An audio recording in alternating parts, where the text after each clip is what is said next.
Hello students, welcome back Jatin chemistry ચેનલમાં તમારા બધાનું સ્વાગત છે। હું છું જતીન પીપલિયા। આપણે અહીંયા ધોરણ 12નું ચેપ્ટર નંબર 3 ઇલેક્ટ્રોકેમિસ્ટ્રી ભણીએ છીએ। તો અત્યાર સુધીમાં ઘણું બધું ભણવાનું થઈ ગયું છે। આપણે 9મો લેક્ચર આવેલા છીએ અને આજનો આપણો આખો લેક્ચર દાખલાઓ ઉપર છે। એનસીઈઆરટી ટેક્સ્ટ બુકમાં આપેલા બધા કોયડા અને સ્વાધ્યાય પ્રકારના દાખલાઓને આજે આપણે સોલ્વ કરશું, જે વિદ્યુત રાસાયણિક કોષના પોટેન્શિયલ અને ઈએમએફ શ્રેણીને રિલેટેડ હશે। એમસીક્યુઝ આપણે સોલ્વ કરવાના આના પછી રાખવાના છે। આના પછીના લેક્ચરમાં આપણે આ લેક્ચરની અંદર ઓનલી સ્વાધ્યાયને રિલેટેડ દાખલાઓ સોલ્વ કરશું। મેં તમને સૂત્રો અને બધું પાકું કરીને આવવા કીધેલું। તો ચલો શરૂ કરીએ। આપણો પહેલો દાખલો જો આ ટાઈપનો એક એક્સ્ટ્રા મટીરિયલનો દાખલો છે। તો આવા દાખલાઓ આપણે ગણવાની કોશિશ કરેલી અગાઉ પણ। જો તમને આવડતા હોય તો જાતે જ ગણી શકો છો। બરાબર ટ્રાય કરો વિડીયોને ચોંટાડીને। ઓકે, જો 298 કેલ્વિન તાપમાને પ્રમાણિત અર્ધકોષના ઉપયોગથી બનતા કોષનું પહેલા તો સાંકેતિક નિરૂપણ કરવાનું છે। કોષની પ્રક્રિયા લખવાની છે, ડાયરેક્ટલી જ લખશું, અર્ધ પ્રક્રિયા નથી લખી। અને પ્રમાણિત કોષનો પોટેન્શિયલ લખવાનો છે। અને એના માટે આપણને બે અર્ધકોષ આપેલા છે, એક Zn નો અને એક Ag નો। ઓકે, તો આવા દાખલાઓ આગળ આપણે ગણી ચૂક્યા છીએ। ચાલો સૌથી પહેલા શું કરવાનું? સૌથી પહેલા તો તમે પહેલા જુઓ કે આપેલા બંને પોટેન્શિયલ રિડક્શન પોટેન્શિયલ છે કે ઓક્સિડેશન પોટેન્શિયલ। આપણે તો ખાલી રિડક્શન પોટેન્શિયલનું જ કામ છે। તો જરા જોઈ લ્યો, Zn+2 માંથી Zn એટલે ઘટ્યું કહેવાય, ઓક્સિડેશનાંક ઘટ્યો તો રિડક્શન પોટેન્શિયલ છે। અને આમાં પણ જુઓ Ag+ માંથી Ag તો એમાં પણ ઓક્સિડેશનાંક ઘટ્યો તો આ પણ રિડક્શન છે। સૌથી પહેલા આપણે એક કામ કરી નાખીએ, આપણે સાંકેતિક નિરૂપણ લખી નાખીએ। બરાબર, કોષનું સાંકેતિક નિરૂપણ। તો કોષના સાંકેતિક નિરૂપણમાં આપણે નિયમ પ્રમાણે ખબર છે કે વચ્ચેની સાઈડ ક્ષાર સેતુ આવે છે, ડાબી બાજુ ઓક્સિડેશન વાળી પ્રક્રિયા એટલે કે એનોડ આવે છે, અને જમણી બાજુ રિડક્શન વાળી પ્રક્રિયા એટલે કે કેથોડ આવે છે। આ નિયમ છે, આપણને ખબર જ છે। તો બોલો હવે આમાંથી કોણ એનોડ બનશે અને કોણ કેથોડ બનશે, કેવી રીતે ખબર પડે? તો એકદમ સિમ્પલી આપણને ખબર જ છે કે જેના રિડક્શન પોટેન્શિયલનું મૂલ્ય વધારે એનું રિડક્શન થાય, અને જેના રિડક્શન પોટેન્શિયલનું મૂલ્ય ઓછું તેનું ઓક્સિડેશન થાય। તો આ નિયમ તો આપણને ખબર જ છે। જોઈ લ્યો જરા, આ બંને વેલ્યુમાંથી કઈ વેલ્યુ તમને મોટી દેખાય છે? -0.76 અને +0.80 તો સીધી વાત છે, +0.80 ની વેલ્યુ મોટી કહેવાય। એનો મતલબ આનું રિડક્શન થશે Ag નું, બરાબર, અને આનું ઓક્સિડેશન થશે। ચલો ઓક્સિડેશન વાળા એનોડને આગળ લખીએ। Zn નું ઓક્સિડેશન થાય તો એને કઈ રીતે લખી શકાય? એને લખી શકાય Zn+2 ઓક્સિડેશનની રીતે। જુઓ 0 માંથી +2 થાય ને, વધે। અને એવી જ રીતે રિડક્શન કેથોડમાં કેવી રીતે લખી શકાય? તો ઊંધું કરીને લખવું પડશે। Ag+ ની જગ્યાએ આપણે લખવું પડશે Ag+Ag, કારણ કે આ બાજુ રિડક્શન થાય છે એટલે કે +1 માંથી 0, બરાબર, ઘટવો જોઈએ ઓક્સિડેશન। તો ચલો આ આપણી પહેલી મેટર, સાંકેતિક નિરૂપણ આપણે અહીંયા ક્લિયર કર્યું। તો આ તમને આવડતું જ હશે। બીજું છે કોષની રાસાયણિક પ્રક્રિયા। ડાયરેક્ટલી રાસાયણિક પ્રક્રિયા લખતા પણ મેં શીખવાડી છે। તમારે વિલગીવ્સની નિશાની પહેલા કરી નાખવાની અને બંને વિશે વિચારવાનું। પહેલા જુઓ એનોડમાં શું છે? Zn, Zn+2। આનો મતલબ એમ થાય કે Zn માંથી Zn+2 બને છે। તો Zn ને પ્રક્રિયકમાં લખો અને એમાંથી બનતો Zn+2 એને નિપજમાં લખો, સિમ્પલ। હવે એવી જ રીતના જુઓ Ag+Ag, તો આમાં પણ એવું વિચારી શકાય, Ag+ માંથી Ag બને છે તો Ag+ ને પ્રક્રિયકમાં લખો અને એમાંથી બને છે Ag, એને નિપજમાં લખો, સિમ્પલ છે એકદમ। ઓકે, તો આવી રીતે આ થઈ ગઈ રાસાયણિક પ્રક્રિયા। પણ બરાબર જોજો, આ રાસાયણિક પ્રક્રિયા હજી અધૂરી છે। વીજભાર બંને સાઈડ સમાન થવા જોઈએ, વીજભાર। ઇલેક્ટ્રોનની સંખ્યા સમાન હોવી જોઈએ ને. તો જુઓ આ સાઈડ નિપજ સાઈડ વીજભાર +2 છે, તો આ સાઈડ પણ +2 હોવો જોઈએ. અહીંયા એજીની ઉપર +1 જ વીજભાર છે, તો મારે આગળ 2 વડે ગુણાકાર કરવો પડશે. તો આવી રીતે 2Ag+ કરવા પડે. હવે જો 2Ag+ અહીંયા કરીએ તો બેલેન્સ કરવા માટે અહીંયા 2Ag કરવા પડશે. 2Ag. તો બેલેન્સ સમીકરણ, જો આપણને પૂછેલું છે સમીકરણ લખવાનું, તો બેલેન્સ સમીકરણ લખવું પડે. ઓકે, ચલો રાસાયણિક પ્રક્રિયા પૂરી. હવે પ્રમાણિત કોષનો પોટેન્શિયલ લખવાનો છે. આપણને પ્રમાણિત કોષના પોટેન્શિયલ E0 સેલ નું સૂત્ર આવડે જ છે. તો E0 સેલ બરાબર reduction potential of cathode minus anode. અહીંયા સ્પષ્ટ છે કેથોડ તરીકે Ag છે અને એનોડ તરીકે Zn છે. તો રિડક્શન પોટેન્શિયલ ઓફ Ag ને આવી રીતે લખી શકાય E0 Ag+ Ag minus anode તરીકે Zn છે, તો E0 Zn+2 Zn. આવું થયું. આપણે E0 સેલ શોધવાનો છે, બરાબર. તો હજી આગળ વધીએ તો E0 Ag+ Ag ની વેલ્યુ આપણને આપી છે 0.80 માઇનસ E0 Zn+2 Zn ની વેલ્યુ છે -0.76. આવી રીતે, બરાબર. તો આપણે અહીંયા માઇનસ માઇનસ પ્લસ થઈ જશે, તો આવી રીતે મળશે મને 0.80 વત્તા 0.76, બરાબર. ગણતરી કરી નાખવાની કેલ્ક્યુલેટર વડે. તો કેલ્ક્યુલેશન કરી લ્યો. 0.80 વત્તા 0.76 કરવાનું છે, તો 1.56 વોલ્ટ આપણને મળશે E0 સેલ, બરાબર. આ આપણો ફાઇનલ આન્સર થશે. યાદ રાખજો E0 સેલનું મૂલ્ય હંમેશા ધન જ હોય, ક્યારેય ઋણ નહીં હોય. બાય ચાન્સ ક્યારેક તમારો દાખલો ગણતી વખતે E0 સેલનું મૂલ્ય ઋણ આવે ને, તો એવું સમજી લેજો કે જે એનોડ છે એને કેથોડ લેવાઈ ગયો છે અને કેથોડ છે એને એનોડ લેવાઈ ગયો છે. મતલબ તમારે ઊંધા ચત્તું લેવાઈ ગયું છે એવું તમારે સમજી લેવું, તો જ એવું પોસિબલ બને. તો ચલો આ દાખલાનો જવાબ અહીંયા આપણી પાસે આવી ગયો છે. આ દાખલો પૂરો. તો આવા દાખલાઓની પ્રેક્ટિસ બહુ સારી રીતે આપણે કરેલી જ છે. હજી એક દાખલો એના જેવો છે, તો બરાબર રીતે તમે જાતે જ ગણો, વધારે પ્રેક્ટિસ થશે તમારી. સોલ્વ કરો આ દાખલાને. ચલો, તો આ દાખલાની અંદર પ્રમાણિત અર્ધકોષના ઉપયોગથી સાંકેતિક નિરૂપણ કરવાનું છે, કોષની પ્રક્રિયા લખવા. સિમિલર એ જ દાખલો છે અને E0 સેલ ગણવાનો છે, બરાબર. સેમ ટુ સેમ બેઠો એવો જ દાખલો છે, આવડવું જ જોઈએ. હવે તો સૌથી પહેલા આપણે સાંકેતિક નિરૂપણ કરી નાખીએ. સાંકેતિક નિરૂપણમાં જોઈ લ્યો પહેલા તો બંને પોટેન્શિયલ રિડક્શન પોટેન્શિયલ હોવા જોઈએ. છે કે નહીં? +2 માંથી 0 છે, +2 માંથી 0 આ પણ છે. ચલો, જેનો રિડક્શન પોટેન્શિયલ વધારે એનું રિડક્શન થાય. આ છે -2.37 અને આ છે -0.28. જુઓ બંને માઇનસ છે, તો આ બંનેમાંથી મોટી સંખ્યા કઈ કહેવાય? જોજો, મોટી સંખ્યા આ કહેવાશે. માઇનસ આગળની નિશાની છે, તો એનો મતલબ આનું રિડક્શન થશે અને આનું ઓક્સિડેશન થશે. સમજાણું વાતમાં? તમારે વચ્ચેની સાઈડ ક્ષાર સેતુ મૂકી દેવાનો, આ સાઈડ ઓક્સિડેશન ને આ સાઈડ રિડક્શન મૂકી દેવાનું.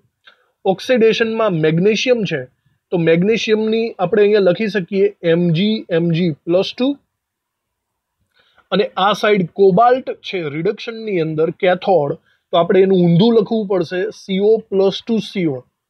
હવે આના વિશે સમજાઈ ગયું હશે ઊંધું કેમ લખ્યું. તો આ છે એની સાંકેતિક નિરૂપણ. હવે સાંકેતિક નિરૂપણમાંથી તમારે સમીકરણ બનાવવાનું છે. ડાયરેક્ટલી રાસાયણિક પ્રક્રિયાનું સમીકરણ બનાવીએ, વચ્ચે તીર મૂકી દઈએ. સૌથી પહેલા અહીંથી ચાલુ કરો. મેગ્નેશિયમમાંથી Mg+2 બન્યો, તો મેગ્નેશિયમને આ બાજુ રાખો અને એમાંથી બને છે Mg+2, જે નિપજ સાઈડ રાખો. આ પહેલું. ત્યારબાદ CO+2 માંથી CO બને છે, તો CO+2 પ્રક્રિયકમાં આવશે અને એમાંથી બનતો CO નિપજમાં આવશે, કોબાલ્ટ. તો આવી રીતે થઈ ગયું. હવે જુઓ બેલેન્સ છે કે કોઈને 2-3 વડે ગુણવાના છે.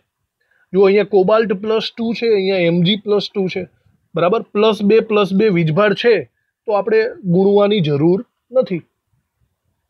ત્રીજી વસ્તુ, તમારે હવે E0 સેલ શોધવાનો છે. તો આપણે E0 સેલનું સૂત્ર લખી શકીએ છીએ, reduction potential of cathode minus anode.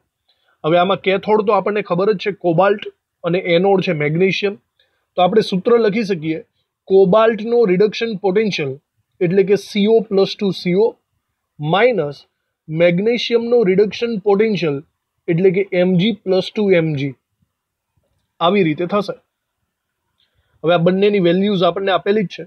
કોબાલ્ટની value છે -0.28, પછી માઇનસની નિશાની, અને પછી મેગ્નેશિયમની વેલ્યુ આપી છે ફરીથી -2.37.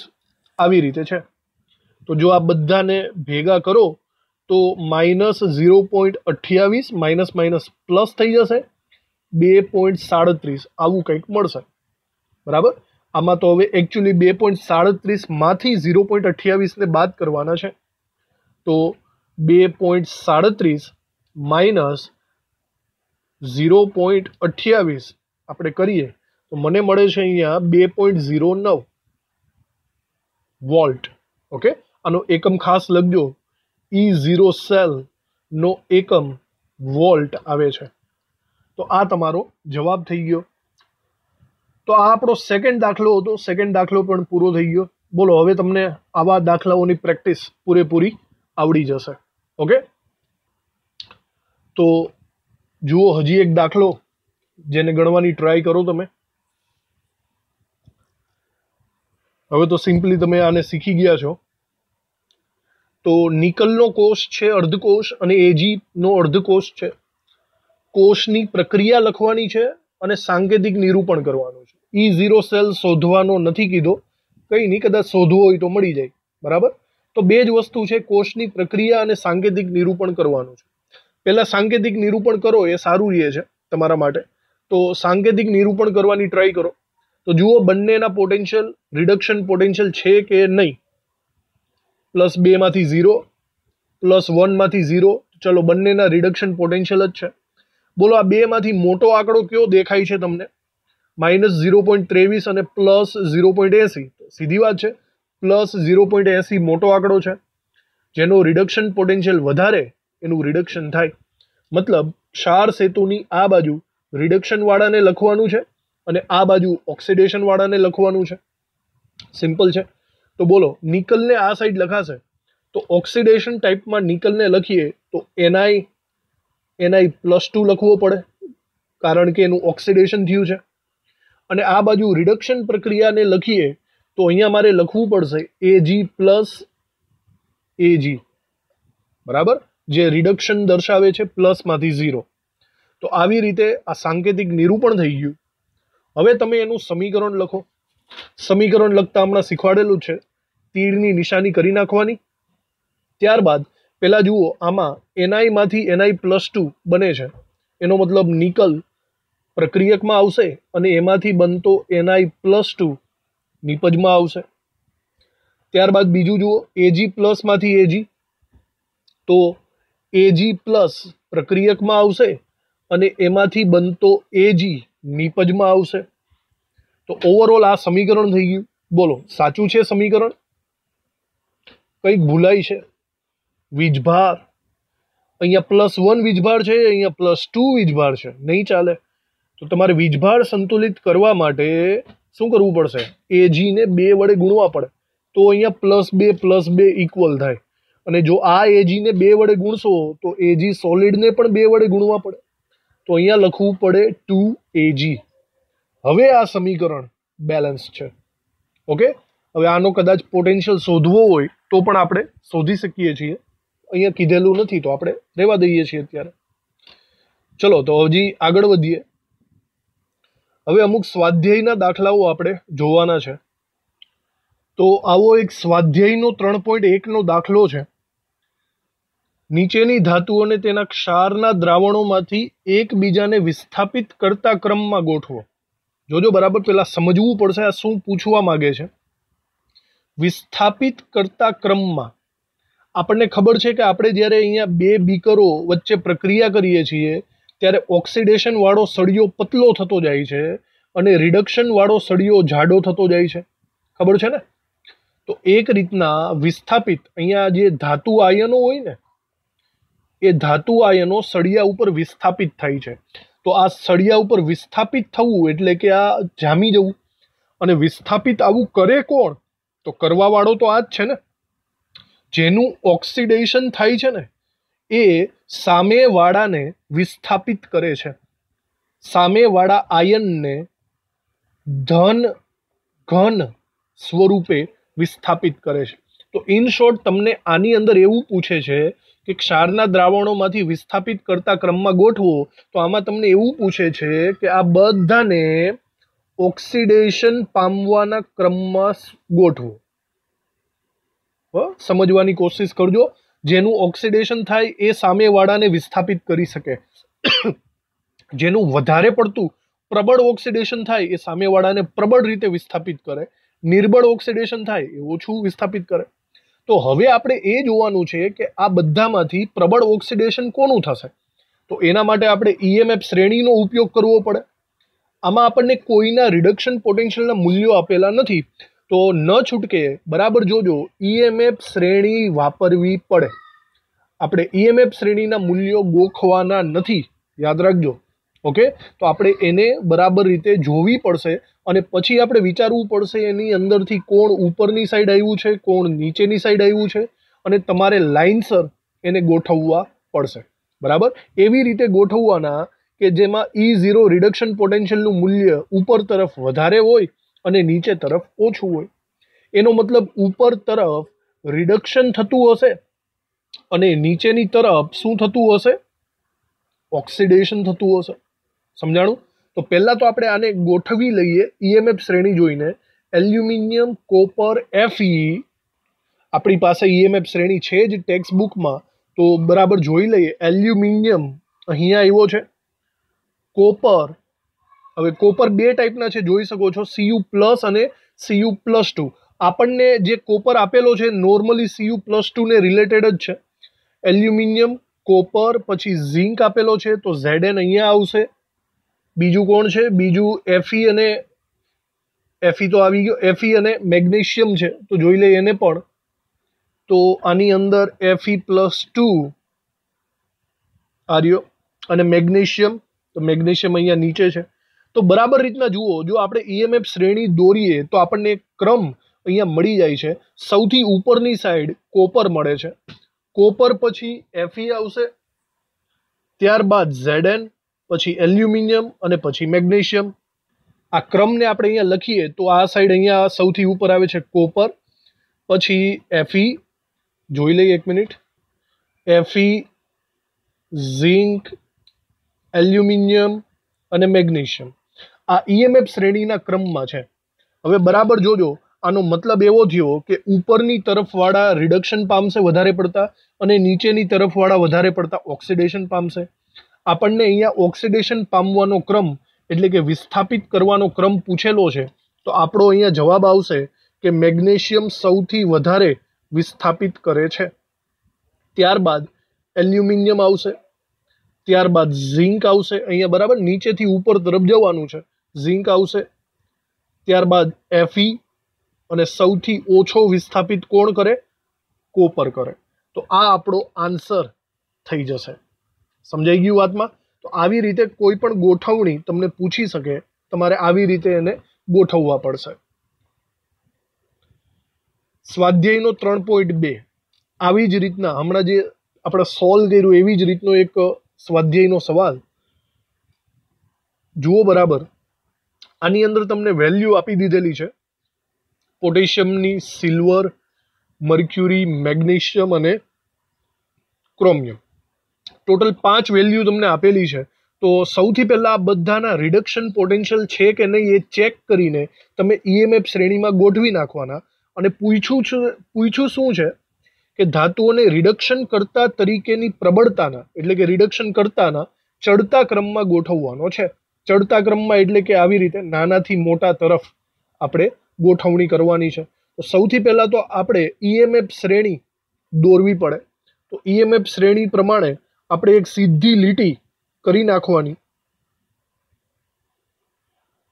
આવી રીતે. બરાબર, અને હવે એની અંદર આપણે આ 5 ને ગોઠવવાના. સૌથી વધારે વેલ્યુ હોય E0 રિડક્શનની એને ઉપરની સાઈડ રાખવાનું, બરાબર. E0 રિડક્શન જેનું વધારે હોય એ ઉપરની સાઈડ રાખવું. ચલો હવે આમાં જુઓ -2.93, 0.80, 0.79, -2.37 અને આ માઇનસ. સૌથી વધુ મને દેખાય છે AG નું, બરાબર. તો હું અહીંયા લખી શકું છું AG plus. Okay, AG plus માંથી AG બનશે તો મેઇન પ્રક્રિયક તો AG પ્લસ જ છે ને, એટલે AG પ્લસ લખીએ, સૌથી વધારે છે. એનાથી નાનો મને દેખાય છે HG+2. હાલો આ પણ થઈ ગયું. હવે બોલો ક્રમશઃ નીચે તરફ જતા રસ્તામાં પેલું કોણ મળશે? ક્રોમિયમ મળશે, -0.74, એટલે કે ક્રોમિયમ +3 આવશે. એનાથી નીચે જેમ જેમ જશો એમ -2.37 પહેલા રસ્તામાં આવશે, એટલે કે Mg+2 આવશે. અને સૌથી નીચેની સાઈડ આવશે -2.93 K+. આવી રીતે થઈ ગયું. હવે મારી વાત બરાબર સાંભળો.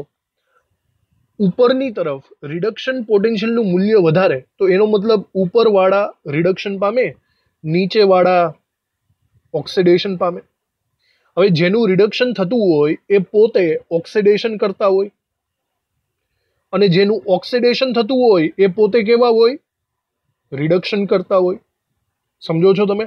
તો આપણને અહીંયા રિડક્શન કરતાની પ્રબળતાનો ક્રમ પૂછેલો છે. તો એકદમ સિમ્પલી સૌથી વધારે રિડક્શન કરતા કોણ થાય?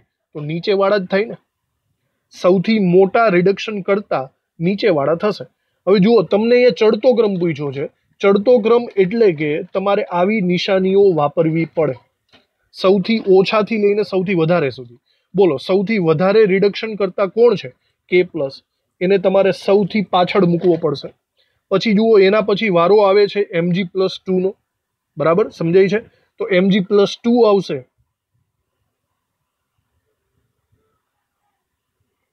તો અહીંયા Mg+2 લખી નાખવાનું. એના પછી ઉપર તરફ જતા ક્રોમિયમ +3 આવે છે, તો Cr+3 આવશે. એનાથી ઉપર Hg+2 આવે અને સૌથી ઉપર Ag+ આવે. તો આ આપણો ફાઇનલ આન્સર થશે. ઓકે, રિડક્શન કરતા તરીકેની પ્રબળતાનો ચડતો ક્રમ આવી રીતે શોધી શકાય. હવે તો આવડી ગયું હશે. આવા ઘણા બધા MCQની પ્રેક્ટિસ આપણે પાડવી પડશે. ત્યારે આ JEE નીટની અંદર આવા MCQ બહુ પૂછાય છે, ચડતો ક્રમ ઉતરતો ક્રમ કરવાનો. ઓકે, ચલો નેક્સ્ટ હજી સ્વાધ્યાયનો જ દાખલો છે, સ્વાધ્યાય 3.3. જો આની અંદર શું કીધેલું છે? ગેલ્વેનિક કોષની એક રાસાયણિક પ્રક્રિયા તમને આપી દીધી છે. ચાલો હોય તો તેની આકૃતિ દોરો. ઓહો, આકૃતિ દોરવાની છે અને એની અંદર આવું બધું દર્શાવવાનું છે. તો આકૃતિ એટલે કે બસ સિમ્પલી આવું જ થયું ને, 2 બીકર દર્શાવવાના. આવો સવાલ નોર્મલી પૂછાતો નથી, પણ ચલો જેવી તેવી આકૃતિ આપણે દોરી નાખીએ, બરાબર. આકૃતિની અંદર વિદ્યુત રાસાયણિક કોષમાં આપણે મેઇનલી શું કરતા હોઈએ છીએ? આપણે મેઇનલી 2 બીકર બનાવશું. એક બીકર આ સાઈડ રાખશું, બીજું બીકર આ સાઈડ રાખશું. ઓકે, આ બીકરની અંદર આપણે દ્રાવણ ભરશું અને એ દ્રાવણની અંદર આપણે સળિયા લટકાવશું. ઓકે, આવી રીતે. અને પછી એ બંને સળિયાને એકબીજા સાથે ગેલ્વેનોમીટર વડે અથવા પોટેન્શિયોમીટર વડે જોડી દેશું. ઓકે, અને ક્ષાર સેતુ, ચલો ક્ષાર સેતુની અત્યારે હાલ પૂરતી જરૂર નથી. તો હવે બોલો, આમાં Zn અને Ag 2 દ્રાવણો છે. તો તમે મને એમ કહો, આ 2 માંથી કયું દ્રાવણ Zn હશે અને કયું દ્રાવણ Ag હશે? એ કેમ ખબર પડે? વિચારો. તો સીધી વાત છે, આપણે ખબર જ છે કે જેનું ઓક્સિડેશન થતું હોય એને ડાબી બાજુ રાખવાનું છે, જેનું રિડક્શન થતું હોય એને જમણી બાજુ રાખવાનું છે. એકદમ સિમ્પલી વસ્તુ છે. તમને અહીંયા સમીકરણ આપ્યું છે, સમીકરણ ઉપરથી ખબર પડી જશે કે કોનું ઓક્સિડેશન થાય અને કોનું રિડક્શન થાય. બોલો સૌથી પહેલા Zn જુઓ. પ્રક્રિયકમાં Zn આપ્યો છે અને એમાંથી Zn+2 બને છે. Zn માંથી Zn+2 બનતો હોય તો આ પ્રક્રિયા તો ઓક્સિડેશનની થઈ ને. વિચારો, ઓક્સિડેશનાંક વધ્યો તો મતલબ ઓક્સિડેશનના બીકરમાં આપણે અહીંયા લખવું પડશે કે આ Zn+2 નું દ્રાવણ છે અને જે સળિયો ઉપર લટકાવ્યો છે એ કોનો છે? Zn નો છે. સમજાઈ ગયું વાતમાં? અને જો આ Zn નો હોય તો સીધી વાત છે સામેવાળો Ag નો જ હશે. તો આ Ag પ્લસ નું દ્રાવણ છે અને એની અંદર જે સળિયો લટકાવ્યો છે એ Ag સિલ્વરનો છે. તો આ એની આકૃતિ થઈ ગઈ. હવે તમે આને રિલેટેડ જે સવાલ જવાબ પૂછેલા છે એના જવાબ આપો. જુઓ, પહેલો સવાલ, કયો વિદ્યુત ધ્રુવ ઋણ વીજભારિત છે? બોલો, ઋણ ભારિત વિદ્યુત ધ્રુવો, દ્રાવણ નથી કીધું. તો યાદ કરો, એનોડ અને કેથોડના સિમ્બોલ પણ આપેલા છે. અહીંયા Zn એનોડ છે અને Ag કેથોડ છે. સિમ્બોલ યાદ કરો, જે એનોડ હોય ને તે માઇનસ હોય. તો મતલબ પહેલાનો જવાબ આવે છે Zn. કયો વિદ્યુત ધ્રુવ ઋણ વીજભારિત છે? તો આપણો આન્સર આવશે Zn વિદ્યુત ધ્રુવ ઋણ વીજભારિત છે. ઓકે, બીજો સવાલ જુઓ, કોષમાં પ્રવાહનું વહન કરતા વાહકો કયા કયા છે? પ્રવાહનું વહન કરતા વાહકો મતલબ વિદ્યુત પ્રવાહનું કે વહન શેના દ્વારા થશે? તો ઇલેક્ટ્રોનનો પ્રવાહ કે વિદ્યુત પ્રવાહનું વહન બે રીતે થાય, આપણે જોઈએ છીએ. બાહ્ય પરિપથ હોય તો બાહ્ય પરિપથમાં ઇલેક્ટ્રોનનું વહન થશે અને અંદરના પરિપથમાં, આપણે અહીંયા અંદરનો પરિપથ દોર્યો નથી તો દોરી જ લઈએ સાથે સાથે, અંદરના પરિપથમાં આપણે ક્ષાર સેતુ મૂકવો પડે. આ ક્ષાર સેતુ દ્વારા આંતરિક પરિપથમાં વિદ્યુતનું વહન થશે. બરાબર? તો આ સેકન્ડનો જવાબ આપણે કંઈક આવી રીતે અહીંયા લખી શકીએ છીએ. સેકન્ડનો જવાબ કે પ્રવાહ, વિદ્યુત પ્રવાહ અથવા ઇલેક્ટ્રોન પ્રવાહનું વહન આંતરિક પરિપથ અને બાહ્ય પરિપથમાં થશે. આંતરિક પરિપથમાં ક્ષાર સેતુ દ્વારા અને બાહ્ય પરિપથમાં ઇલેક્ટ્રોન ધાતુના તાર મારફતે, વાહક મારફતે જશે. આ આપણો સેકન્ડ જવાબ. હવે ત્રીજી વસ્તુ, આ બધું હટાવી દઉં છું, આ સેકન્ડ પ્રોસેસ આપણી પૂરી થઈ ગઈ. તો ત્રીજી વસ્તુમાં એવું આપ્યું છે કે દરેક વિદ્યુત ધ્રુવ પર વ્યક્તિગત પ્રક્રિયા લખો. ઓકે, તો બંનેની પ્રક્રિયા લખવાની છે, એનોડ ઉપરની પ્રક્રિયા અને કેથોડ ઉપરની પ્રક્રિયા. તો આવી પ્રક્રિયા તો ભાઈ બહુ લખી આપણે. બોલો, એનોડ ઉપર કઈ પ્રક્રિયા થાય? એનોડ ઉપર ઓક્સિડેશન થાય. સિમ્પલી એવું લખી શકીએ કે Zn માંથી Zn+2 બનશે અને ઇલેક્ટ્રોન વડે બેલેન્સ કરવું હોય તો +2 ની બાજુમાં -2 મૂકવા પડે. આ એનોડ ઉપરની પ્રક્રિયા થઈ. હવે બોલો બીજું, કેથોડ ઉપરની કઈ પ્રક્રિયા થાય? કેથોડ ઉપર રિડક્શન પ્રોસેસ થશે. તો રિડક્શન પ્રક્રિયામાં આપણે એવું લખી શકીએ Ag+ માંથી Ag બનશે અને બેલેન્સ કરવા માટે પ્લસની બાજુમાં એક ઇલેક્ટ્રોન મૂકવો પડે. ક્લિયર? હવે અહીંયા મારે 2 વડે ગુણાકાર કરવો કે ન કરવો, અત્યારે નહીં કરો તો ચાલે. જો તમારે આ બંનેનો સરવાળો કરવાની ને સરવાળો કરીને કુલ પ્રક્રિયા લખવાની જરૂર પડે તો 2 વડે ગુણાકાર કરો. કરો ન કરો અત્યારે કંઈ ફરક નથી પડતો, કારણ કે તમને અહીંયા વ્યક્તિગત પ્રક્રિયા પૂછી છે, અર્ધ પ્રક્રિયા પૂછી છે, એટલા માટે. તો ચલો, આ રીતના આ એનોડ અને કેથોડની પ્રક્રિયા પણ પૂરી. ઓવરઓલ આપણે 3 જવાબ આપી દીધા. બરાબર રીતે નોટબુકમાં લખજો અને આકૃતિ પણ દોરજો. ઓકે, તો આ થઈ ગયો આપણો સ્વાધ્યાય 3.3. આગળ વધીએ. હજી એક સ્વાધ્યાયનો દાખલો છે, સ્વાધ્યાય 3.17. જુઓ, આ તો ઇન્ટરેસ્ટિંગ આવશે આ દાખલો. બરાબર, કોષ્ટક 3.1 એટલે કે આપણે EMF શ્રેણીની વાત કરે છે. EMF શ્રેણીનું કોષ્ટક જોઈને આ જવાબ દેવાના છે તમારે. પ્રમાણિત વિદ્યુત ધ્રુવના પોટેન્શિયલનો ઉપયોગ કરીને અનુમાન કરો કે નીચેના વચ્ચે પ્રક્રિયા શક્ય છે. મતલબ આ બંને વચ્ચે પ્રક્રિયા થશે કે નહીં થાય એ આપણે અનુમાન કરવાનું છે EMF શ્રેણીને જોઈ. કંઈ યાદ આવ્યું તમને? હા, ઊંધું બીકર યાદ આવ્યું? ઊંધું બીકર હોય તો જ પ્રક્રિયા થાય, બાકી પ્રક્રિયા થશે નહીં. મેં તમને એકદમ શોર્ટકટ ટ્રીક આપી દીધેલી છે, એના દ્વારા ફટાફટ આપણને જવાબ મળી જશે. સૌથી પહેલી ટ્રાય મારી આપણે. Fe+3 અને I- નું દ્રાવણ છે, બંને દ્રાવણ છે. બરાબર, Fe+3 અને I-. તો આપણે એ જોવાનું છે કે એકચ્યુઅલી 1 મિનિટ, બંને દ્રાવણ હોય તો પછી સળિયો કોને બનાવશું? તો આપણે I માઇનસમાંથી I2, ઓકે, તો તમે આને સળિયો બનાવી શકો છો, બરાબર ને? I2 આયોડિનનો સળિયો, તો એવું માની લ્યો કે આયોડિન I2 એ વિદ્યુત ધ્રુવ તરીકે છે અને Fe+3 દ્રાવણ તરીકે છે. તો આપણે EMF શ્રેણીમાં જોઈએ કે Fe+3 અને I2 ક્યાં આવેલા છે. તો EMF શ્રેણી ઉપરથી આપણે જોઈ લઈએ Fe+3 અહીંયા આવેલો છે અને I2 I માઇનસ અહીંયા આવેલા છે. તો બરાબર જોઈ લ્યો, Fe+3 ઉપર છે. જો Fe+3 નું દ્રાવણ હોય અને એની અંદર I2 નો સળિયો હોય, Fe+3 નું દ્રાવણ અને I2 નો સળિયો, તો જ પ્રક્રિયા થશે, તો જ ઊંધું બીકર રચાશે. તો વાત બરાબર છે. અહીંયા Fe+3 નું દ્રાવણ છે અને I2 નો સળિયો છે, તો પહેલાની અંદર યસ પ્રક્રિયા થશે, પહેલાની અંદર પ્રક્રિયા શક્ય છે. એકદમ સિમ્પલ છે. જો કોઈ પણ પ્રકારની ગણતરી કરવાની જરૂર નથી, જસ્ટ ઊંધું બીકર યાદ રાખવાનું છે. બીજું જુઓ, બીજું Ag+ અને કોપર સોલિડ. તો સ્પષ્ટ છે, કોપરનો સળિયો અને Ag+ નું દ્રાવણ. તો ચલો EMF શ્રેણીમાં જોઈએ, Ag+ અને કોપર ક્યાં આવેલા છે.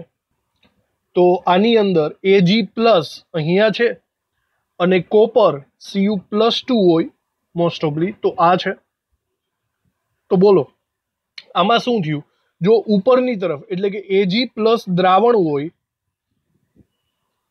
અને કોપરનો સળિયો હોય તો પ્રક્રિયા શક્ય બનશે. તો જોઈ લઈએ, Ag+ નો સળિયો, સોરી, Ag+ નું દ્રાવણ અને કોપરનો સળિયો હોવો જોઈએ.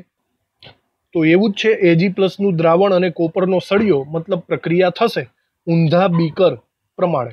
તો સેકન્ડની અંદર પણ પ્રક્રિયા શક્ય છે. ત્રીજું જોઈએ, ત્રીજાની અંદર Fe+3 નું દ્રાવણ ફરીથી અને Br- એટલે કે બ્રોમિનનો સળિયો, Fe+3 અને બ્રોમિનનું કમ્પેરિઝન કરવાનું છે. તો જુઓ, Fe+3 EMF શ્રેણીમાં અહીંયા છે અને બ્રોમિનની વાત કરીએ તો બ્રોમિન આવી રીતે અહીંયા ઉપર આવેલો છે ને? તો હવે વિચારો, હવે ઉપરની સાઈડ બ્રોમિન છે, તો બ્રોમિનનું દ્રાવણ હોવું જોઈએ અને Fe+3 નો સળિયો હોવો જોઈએ, તો જ પ્રક્રિયા પોસિબલ બને, બાકી પોસિબલ નહીં બને. તો એકચ્યુઅલી રકમમાં એવું નથી. રકમની અંદર બ્રોમિનને સળિયા તરીકે લીધેલો છે, તો ઊંધા ચત્તુ થઈ ગયું. જોઈ લ્યો, બ્રોમિનને સળિયો લીધેલો છે, તો આ એકચ્યુઅલી ચત્તુ બીકર થઈ ગયું. ચત્તા બીકરમાં પ્રક્રિયા થવાની નથી. એકદમ સિમ્પલ. ચલો હવે એના પછી જુઓ, Ags એટલે કે Ag નો સળિયો થઈ ગયો, સોલિડ સળિયો, અને Fe+3 નું દ્રાવણ, વારંવાર Fe+3 જ આવે છે. તો Ag અને Fe+3 નું કમ્પેરિઝન કરી લઈએ. જુઓ, Fe+3 તો અહીંયા જ છે. Ag શોધો, સિલ્વરની વેલ્યુ એની ઉપર જ છે. જુઓ, Fe+3 અહીંયા છે અને સિલ્વરની વેલ્યુ ઉપર તરફ છે, દેખાય છે બરાબર રીતે? તો આવી રીતના અહીંયા થઈ ગયું, ઉપરની સાઈડ હોય એનું દ્રાવણ હોવું જોઈએ અને નીચેની સાઈડ હોય એનો સળિયો હોવો જોઈએ. ઓકે, તો જુઓ, Ag+ નું દ્રાવણ અને Fe નો સળિયો આપ્યો છે નહીં, અહીંયા ઊંધું આપ્યું છે, અહીંયા Ag નો સળિયો આપ્યો છે. તો ઊંધા ચત્તુ થઈ ગયું, મતલબ પ્રોસેસ થવાની, પ્રક્રિયા થવાની નથી. અહીંયા એકચ્યુઅલી Ag નું દ્રાવણ હોવું જોઈએ, સળિયો આપેલો છે ત્યાં. તો ચલો ચોથામાં પણ પ્રક્રિયા પોસિબલ બનતી નથી, પ્રક્રિયા શક્ય નથી. ત્યારબાદ છેલ્લું જોઈએ, એકદમ લીગલી આ બધું આવડી જ જાય આપણને, ગણતરી કર્યા વગર, MCQ ફટાફટ ગણીએ. Br2 અને Fe+2. તો Br2 અને Fe+2 માં સીધી વાત છે, બ્રોમિન વાયુમય સ્વરૂપે છે, તો એનો સળિયો હશે વાયુમય ધ્રુવ. જુઓ, બ્રોમિનનો સળિયો હોવો જોઈએ અને Fe+2 નું દ્રાવણ હોવું જોઈએ. તો EMF શ્રેણીમાં આ છે બ્રોમિન અને Fe+2 શોધો. Fe+2 અહીંયા છે, તો ઉપરની સાઈડ બ્રોમિન છે, તો બ્રોમિનનું દ્રાવણ હોવું જોઈએ અને નીચેની સાઈડ Fe નો સળિયો હોવો જોઈએ. પણ ચલો આ પણ ઊંધા ચત્તુ જ છે, કારણ કે રકમની અંદર આપણને બ્રોમિનનો સળિયો આપેલો છે, તો ઊંધું થઈ ગયું, મતલબ આ પ્રક્રિયા પણ પોસિબલ બનતી નથી. બ્રોમિનનું એકચ્યુઅલી દ્રાવણ હોય તો જ પ્રક્રિયા પોસિબલ બને, તો છેલ્લી પ્રક્રિયા પણ પોસિબલ નથી. તો આવી રીતના ઉપરની બે પ્રક્રિયા સાચી છે, મતલબ પ્રક્રિયા શક્ય બનશે નીચેની 3 પ્રક્રિયાઓ શક્ય બનતી નથી. તો તમને આ સમજ પડી હશે. આવા MCQs તમને ઘણા બધા આવશે, આડાઅવળી રીતે પૂછાય. આપણે જસ્ટ ઊંધું બીકરનો કોન્સેપ્ટ લગાડીને એને સોલ્વ કરી નાખવાના. તો અહીંયા સ્વાધ્યાયના બધા દાખલાઓ અહીંયા પૂરા થઈ ગયા. આપણે હવે થોડાક MCQ પણ સોલ્વ કરી લઈએ. થોડોક લેક્ચર હજી લાંબો કરીએ આપણે. પછી નેક્સ્ટ લેક્ચરની અંદર JEE અને નીટને રિલેટેડ ઓનલી MCQ સોલ્વ કરશું. તો હાલ પૂરતા આપણે થોડાક 2-3 MCQ અત્યારે જોવાના છે. વાંચો બરાબર. હવે તો આ MCQ તમને ફટાફટ ટીક થઈ જવો જોઈએ, આવડી જ જાય. તો કરી નાખ્યો હશે ટીક. નીચે આપેલી કોષ પ્રક્રિયા માટે સાંકેતિક નિરૂપણ કયું છે એ તમારે શોધવાનું છે. બરાબર. તો જુઓ પ્રક્રિયા, રાસાયણિક પ્રક્રિયા તમને આ આપેલી છે. તો બસ આની અંદર જોવાનું છે ઓક્સિડેશન કોનું થાય, રિડક્શન કોનું થાય. વચ્ચે ક્ષાર સેતુ રાખવાનો, આ બાજુ ઓક્સિડેશન વાળાને રાખવાનો, આ બાજુ રિડક્શન વાળાને રાખવાનો. બસ આટલું જ છે. તો પહેલા શોધો આની અંદર ઓક્સિડેશન કોનું થાય છે. સ્પષ્ટ છે આની અંદર Fe માંથી Fe+2 બને છે. 0 માંથી +2 વધારો એટલે કે Fe+2 ઓક્સિડેશન છે. Fe+2 આવી રીતે લખાય. અને બાકી વધ્યા એનું રિડક્શન. હવે બાકી એટલે કે CD+2 માંથી CD બને છે, એને તમારે રિડક્શન સાઈડ લખી નાખવાના. CD+2 CD. ઓકે. તો આવી રીતે બંને કન્વર્ટ થઈ ગયા. અને જુઓ હવે આવી રીતે કોઈ MCQ આપેલો હોય તો Fe+2 અને અહીંયા ઊંધું આપ્યું છે તો આ ખોટું પડે. Fe+2 CD+2 CD એટલે કે આપણો આન્સર ડી થશે. ઓકે. આવી રીતે સાંકેતિક નિરૂપણ આપણને લખતા તો હવે આવડે જ છે. લખી નાખવું આ MCQ તમારે બરાબર. જુઓ એના પછીનો એક MCQ, વાંચો બરાબર અને આનો જવાબ આપો.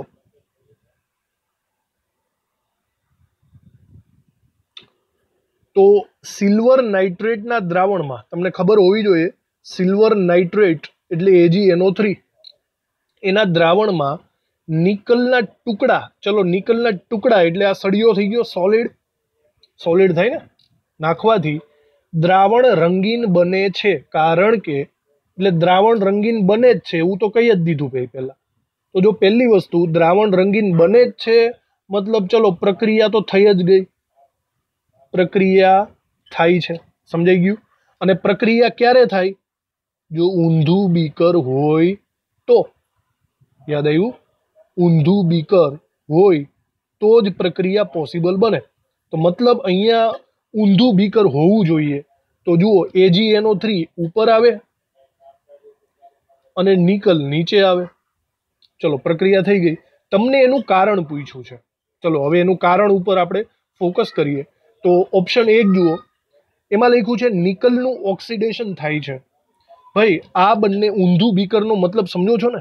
EMF શ્રેણીમાં ઉપરની સાઈડ વાળાનું રિડક્શન થતું હોય, નીચેની સાઈડ વાળાનું ઓક્સિડેશન થતું હોય.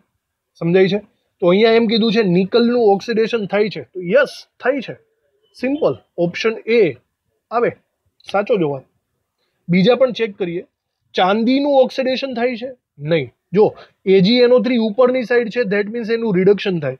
તો ચાંદીનું રિડક્શન પોસિબલ નથી. તો બી ઓપ્શન તો નહીં જ આવે. ત્રીજું જુઓ, નિકલનું રિડક્શન થાય છે? નહીં. નિકલનું ઓક્સિડેશન થાય છે, જે હમણાં આપણે વાત કરી. તો ઓપ્શન સી ખોટો. અને ડી, ચાંદીનું અવક્ષેપન થાય છે. હવે ચાંદીનું અવક્ષેપન એટલે ચાંદી છૂટી પડવી. તો એકચ્યુઅલી હા, એ પણ પોસિબલ છે. કારણ કે જુઓ રિડક્શન થાય તો રિડક્શનમાં Ag+ માંથી Ag તો બનવાનો જ છે ને. આ સળિયા ઉપર ચાંદી ચોંટવાની જ છે. પ્રોસેસ ખબર જ છે આપણને પ્રયોગમાં.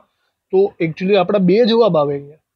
ચાંદીનું અવક્ષેપન થાય એ પણ સાચું છે, બરાબર, અને નિકલનું ઓક્સિડેશન થાય એ પણ સાચું છે. બંને વસ્તુ અહીંયા શક્ય છે.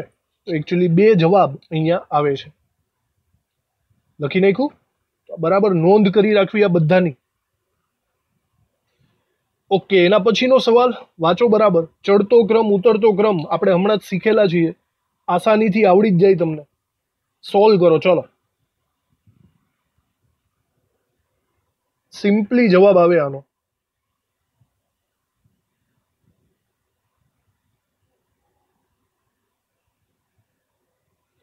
ઈએમએફ શ્રેણી બનાવવાની છે. ચલો, એક્સ વાય ઝેડ રિડક્શન પોટેન્શિયલના મૂલ્યો આપી દીધા છે. હાલો, રિડક્શન પોટેન્શિયલના મૂલ્યો આપી દીધા. હવે આપણી ઈએમએફ શ્રેણી કેવી છે આપણને બધાને ખબર જ છે. ઈએમએફ શ્રેણીમાં રિડક્શન પોટેન્શિયલના વધારે મૂલ્યો ઉપરની સાઈડ હોય. ચલો હવે બને એમ કહો, આ ત્રણમાંથી મોટામાં મોટું મૂલ્ય કોનું છે? 0.80 વચ્ચેવાળાનું. તો વચ્ચેવાળો કોણ છે? વાય. તો વાય સૌથી ઉપર આવે. એનાથી નાનું મૂલ્ય કોનું? 0.34 વાળાનું, એટલે કે એક્સ. તો એક્સ એનાથી નીચે આવે અને સૌથી નીચે આવશે ઝેડ. સિમ્પલ, સમજાઈ ગયું? બસ ઈએમએફ શ્રેણીમાં ગોઠવવાનું છે. ચલો હવે તમને એમ કીધું છે રિડક્શન કરતાનો પ્રબળતાનો ક્રમ જણાવો. તો ચલો, આપણને ખબર છે જેનું રિડક્શન પોટેન્શિયલનું મૂલ્ય વધારે હોય, બરાબર, તો ઉપરની સાઈડ રિડક્શન થાય, નીચેની સાઈડ ઓક્સિડેશન થાય. જેનું રિડક્શન થાય એને કહેવાય ઓક્સિડેશન કરતા, જેનું ઓક્સિડેશન થાય એને કહેવાય રિડક્શન કરતા. સિમ્પલ. તો આપણને અહીંયા રિડક્શન કરતાનો ક્રમ પૂછેલો છે, એનો મતલબ નીચેવાળા કહેવાય. એનો મતલબ એમ થયો કે નીચેવાળા એકદમ પ્રબળ રિડક્શન કરતા છે, બરાબર. એટલે ઝેડ સૌથી પ્રબળ રિડક્શન કરતા કહેવાય. પછી જેમ જેમ ઉપર તરફ જશો એમ ઓછા રિડક્શન કરતા થશે. પછી એક્સ આવશે અને સૌથી ઓછો રિડક્શન કરતા થશે Y. Okay, Z X Y એવો કોઈ એમસીક્યુ જુઓ, Z X Y option B આપણને દેખાય છે. સીધી રીતના જવાબ આવી જાય આપણો. ઓકે, ચલો તો આજનું કામ અહીંયા પૂરું થાય છે. આપણે દાખલાઓ ગણી નાખ્યા છે અને નેક્સ્ટ લેક્ચરની અંદર સેમ ટુ સેમ આપણે ફરીથી JEE અને નીટને રિલેટેડ ઘણા બધા એમસીક્યુ સોલ્વ કરશું. તમે આ પેટર્નને શીખી જાઓ, બરાબર, બધું આવડી જશે તો સોલ્વ કરવાની મજા આવશે. Thank you. મળીએ નેક્સ્ટ લેક્ચરમાં.